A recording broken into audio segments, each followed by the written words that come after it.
Hello， 大家好，我是小马。经常关注爱马仕的朋友应该都有听说过爱马仕的配额制吧？也就是说，每位客人一年有2个配额，可以用于购买2只配额包。那什么样的包才是配额包呢？又有什么方法可以买到更多的配额包呢？在这个视频中，我会分享5种方法。如果感兴趣的话，我们就一起看下去吧。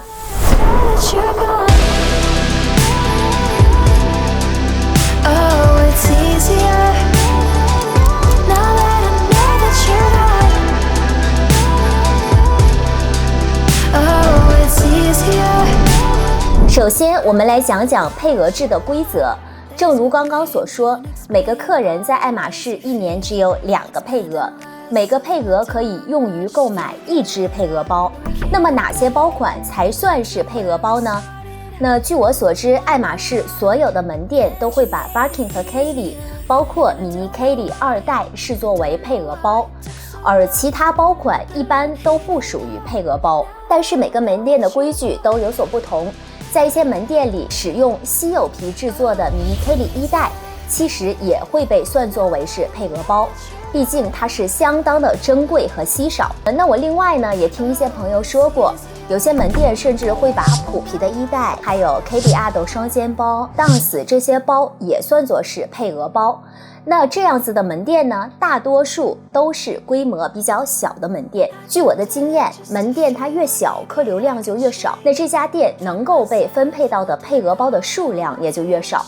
所以他们给包的时候就会更抠门一点。如果你在这家门店有一些消费记录，但是数额不是特别高的话，他们虽然也会 offer 给你一些人气比较高的 Kelly 系列包款，比如说像 Kelly Dance 啊、Ado 啊等等，但是他们会告诉你这些包是会用掉你1个配额的，而这种情况在规模较大的门店基本上是不会发生的。那么在爱马仕的3大金刚 BKC 中，康康算不算配额包呢？我知道在中国、新加坡、日本、加拿大、法国和澳大利亚的个别门店，假如你一年只配货了几千美元的情况下，那他们就会把康康也算作是你的配额包，这是根据你的消费记录来做决定的。但是在全球的大部分的门店，康康都不会被当作是配额包。但即使如此，拿下康康还得是看你的运气和配货的实力，毕竟康康有时候比 Birkin 和 Kelly 还要更难买，就算不占配额，大量的配货也是不少的。那么什么时候可以购买配额包呢？爱马仕以前的规则是每半年中你只可以购买1只配额包，也就是说1月到6月之间你可以拿1只，7月到12月下半年之间你可以拿另外1只。但是从2020年开始，爱马仕改变了这一规则，虽然一年还是只能买2个配额包，但是你可以在任何时候购买，只要你运气好的话，一次性购买2只也是没有问题的。那么像Lindy、Kelly Dance 这些非配额的包，是不是就可以无限量的购买了呢？这个是不一定的，在美国和英国其实还是有限量规定的。美国的话，你在门店可以无限量购买，但是在官网只可以购买3只非配额包。而在英国，无论是线上线下，每年你可以购买4只非配额包。除了这2个国家，据我所知，购买数量应该都是不限。但是你的 SA 也未必会给你那么多包，因为这还得看你的配货记录是否能拿到这么多包。比如说你在一家门店配了1比0.5，那你差不多可以拿下你想要的那只 Birkin 了。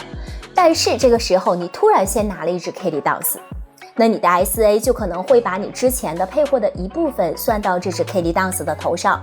如果你再想要1只自己想要的 Birkin， 就得重新再配个 0.3 左右。所以在购买非配额包的时候，即使你没有消耗你的配额，也可能会消耗你的配货记录。怎么样才能拿到更多的配额包呢？有的朋友可能会很好奇，好像看到很多明星和网红博主时不时就入手好几个人气的 Birkin 或者是 Kelly， 那他们又怎么做到的呢？其实要想一年能拿到2只以上的配额包，方法还是有很多的。今天就跟大家分享5种方法。首先分享第一种，也就是最常见的方法，就是你去其他国家旅游的时候，可以顺路去当地的爱马仕门店碰碰运气。因为爱马仕的门店只会查你在本国的购买记录，而不会查你在其他国家的购买记录。也就是说，即使你在中国，比如说已经买了2只的配额包了，在另外一个国家依然可以再买2只配额包。那我为什么说去碰碰运气呢？因为像这种旅行的时候，你肯定还是要争取零配货拿包的嘛。毕竟配一堆货不仅不方便携带，而且还不一定能很快的拿到包。那我个人总结呢，比较容易交好运、零配货拿到包的门店有东京的银座店、法国巴黎总店、美国夏威夷店和拉斯维加斯店。另外呢，我在意大利米兰也有过幸运拿到包的经历。一般像这种坐落在热门的旅游购物城市的门店，他们的客流量会非常的大，销售业绩也非常的好，这样的门店能分配到 Birkin 和 Kaylee 也就会越多。而且由于这样的门店基本不太担心销售业绩嘛，所以像这种强行诱导配货的这种行为也会很少。